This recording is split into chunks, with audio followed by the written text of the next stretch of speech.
নিউজিল্যান্ডের বিপক্ষে প্রথম ওয়ানডে ঘিরে ক্রাইস্ট চার্চে পৌঁছেছে টাইগাররা। ইনজুরি কাটিয়ে ফেরা মুস্তাফিজের পারফরম্যান্সে মুগ্ধ প্রধান নির্বাচক। জাতীয় ক্রিকেট লিগে টায়ার টুর ম্যাচে রাজশাহী আর রংপুরের দাপুটে জয়। অলরাউন্ড নৈপুণ্যে ম্যাচ সেরা রংপুরের সোহরাওয়ার্দী শুভ।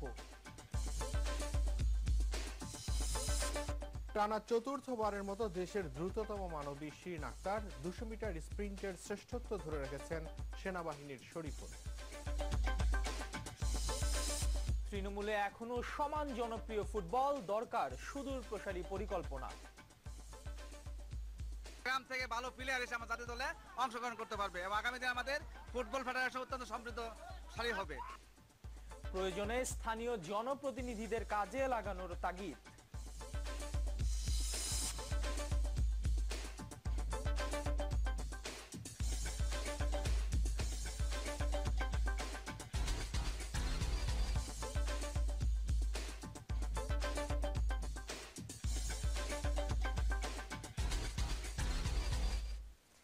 স্বাগত স্পোর্টস ওয়ার্ল্ডের রাতের আয়োজনে, আপনাদের সঙ্গে আছি আমি এহতেশাম সবুজ। আমি আহমেদ রাকিব। এতক্ষণ প্রধান খবরের শিরোনাম জানছিলেন। পুরো আয়োজনের শুরুতেই জানাতে চাই নিউজিল্যান্ড বাংলাদেশ সিরিজের খবর। ওয়াঙ্গারাই থেকে শুক্রবার ক্রাইস্ট চার্চে পৌঁছেছে বাংলাদেশ ক্রিকেট দল। সিরিজের প্রথম ওয়ানডেতে হ্যাগলি ওভালে নিউজিল্যান্ডের আতিথ্য নেবে টাইগাররা। ক্রাইস্ট চার্চে পৌঁছে অবশ্য প্রথম দিন কোনো অনুশীলন করেনি বাংলাদেশ দল। বাংলাদেশ সময় সকাল 6টায় অকল্যান্ড থেকে ক্রাইস্ট চার্চের উদ্দেশ্যে বিমানে চাপেন মাশরাফি সাকিবরা। প্রায় 85 মিনিটের বিমান ভ্রমণ শেষে প্রথম ওয়ানডের ভেন্যুতে পৌঁছায় গোটা দল। শুক্রবার কোনো অনুশীলন না করলেও টিম হোটেলে মিটিং ছিল টাইগারদের। বাংলাদেশ সময় সকাল 11টায় আর স্থানীয় সময় সন্ধ্যা 6টায় প্রথমে পেসার, এরপর স্পিনার ও সবশেষে ব্যাটসম্যানদের সঙ্গে আলাদা মিটিং করে টিম ম্যানেজমেন্ট।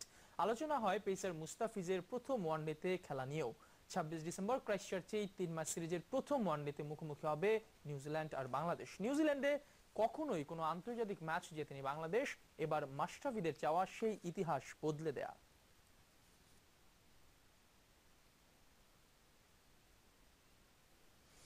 ক্রাইস্টচার্চে নিউজিল্যান্ডের বিপক্ষে প্রথম ওয়ানডেতে দেখা যেতে পারে পেস সেন্সেশন মুস্তাফিজুর রহমানকে। প্রস্তুতি ম্যাচের সামর্থ্যের পুরোটা দিয়ে বোলিং না করলেও কাটার মাস্টারের ফিটনেস নিয়ে সন্তুষ্ট প্রধান নির্বাচক মিনহাজুল আবেদিন নান্নু। টিম ম্যানেজমেন্টের সঙ্গে আলোচনা করে নেওয়া হবে চূড়ান্ত সিদ্ধান্ত।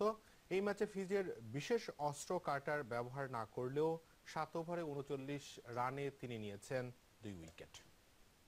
অবস্থানটাও বোঝা যাবে যে ও স্কিল ফিটনেসটা কতটুকু আছে। তো আমার বিশ্বাস যে ও যদি 7 থেকে 8 ওভার বল করতে পারে 3টা স্পেলের মধ্যে, তাহলে ওডিআইতে আমরা ওকে ফিট পেতে পারি। প্রস্তুতি ম্যাচের আগে মুস্তাফিজের ম্যাচ ফিটনেস ও স্কিলের দিকেই নজর ছিল টিম ম্যানেজমেন্টের। তবে সেই পরীক্ষায় উতরে গেলেন কাটার মাস্টার। একমাত্র প্রস্তুতি ম্যাচে স্বাগতিক নিউজিল্যান্ড একাদশের কাছে বিসিবি একাদশ 3 উইকেট হারলেও ব্যাট বলে সমান তালে পাল্লা দেয় হাথুরু সিংহ শিষ্যরা। আলাদা করে নজর কেড়েছেন কাটার মাস্টার মুস্তাফিজুর রহমান। ইনিংসের চতুর্থ বলে ডাফিকে মুশফিকের গ্লাভস বন্দি করেই শুরুতেই টাইগারদের ব্রেক থ্রু এনে দেন লম্বা ইঞ্জুরি থেকে ফেরা মুস্তাফিজ। ম্যাচে মোট 7 ওভার বোলিং করে 5.57 ইকোনমিতে দিয়েছেন 39 রান, নিয়েছেন 2 উইকেট। ম্যাচের স্কোর কার্ডই বলে দেয় মুস্তাফিজ হয়ে ফিরলেন ফিজ। তাই তো 26 ডিসেম্বর প্রথম ওয়ানডে থেকেই মুস্তাফিজকে পাওয়ার আশা করছেন প্রধান নির্বাচক। পুরোপুরি এফোর্টটা তো দেয়নি, অনেকদিন পরে খেলছে তো যেটা জোরে বল করে, জোরেটা তো বল করেন, আর আপনার কাটার যেটা ওর মেইন অস্ত্র ওটা ব্যবহার করেন। তো ওভারঅল খারাপ বোলিং করেনি, এটা আরো ইমপ্রুভ করবে। তো আমার মনে হয় যে পারবে মনে হয় ওয়ানডে খেলতে, ইনশাআল্লাহ আশা করি। কাটার ও স্বাভাবিক গতিতে এদিন বল না করলেও মন জয় করেছেন প্রধান নির্বাচকের। তাই তো সবকিছু ঠিক থাকলে প্রায় 9 মাস পর 26 ডিসেম্বর জাতীয় দলের জার্সিতে প্রত্যাবর্তন করবেন মুস্তাফিজুর রহমান। সালাউদ্দিন সুমন, যমুনা স্পোর্টস, ঢাকা।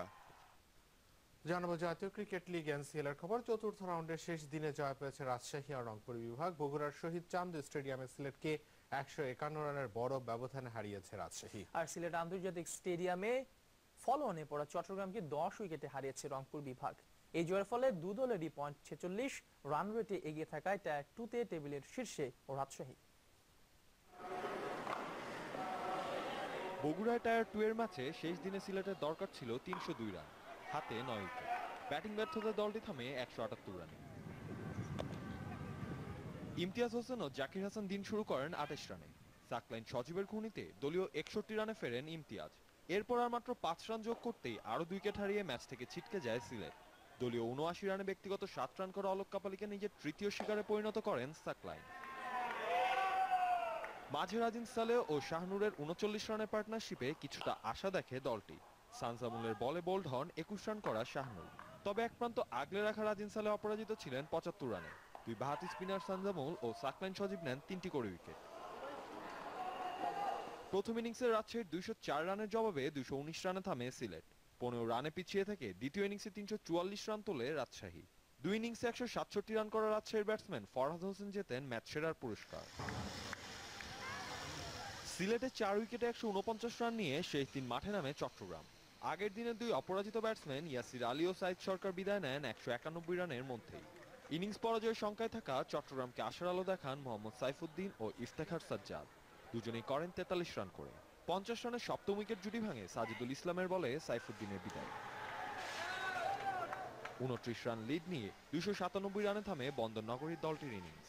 4 উইকেট নিয়ে রংপুরের সেরা বোলার আরিফুল হক। 30 রানের লক্ষ্যে ব্যাটিংয়ে নেমে সাইমন ও লিটন দাসের দৃঢ়তায় বিনা উইকেটে জয়ের বন্দরে পৌঁছায় রংপুর। 121 রানের ইনিংস আর 5 উইকেট শিকারে ম্যান অফ দ্য ম্যাচ রংপুরের সোহরাওয়ার্দী শুভ। নাভিল খান, যমুনা স্পোর্টস। রাকিব, 2 মাস বিরতির পর চতুর্থ রাউন্ডটা জাতীয় লিগের বেশ উপভোগ্যই হলো বলা যায় উপভোগ্য, এবং কারো কারোর জন্য নিশ্চয়ই খারাপ, কারণ আপনি জানেন যে টায়ার 1 এর ম্যাচটা কিন্তু দুটো ম্যাচই কিন্তু একদিন আগে শেষ হয়েছে। টায়ার 2 টা অবশ্য কম্পারেটিভলি ভালো হয়েছে। একটু পয়েন্ট টেবিল দেখাতে চাই। টায়ার 1 এ টেবিল টপার কিন্তু খুলনা এবং ঢাকা বিভাগের মধ্যে পয়েন্টের ব্যবধান কিন্তু অনেক।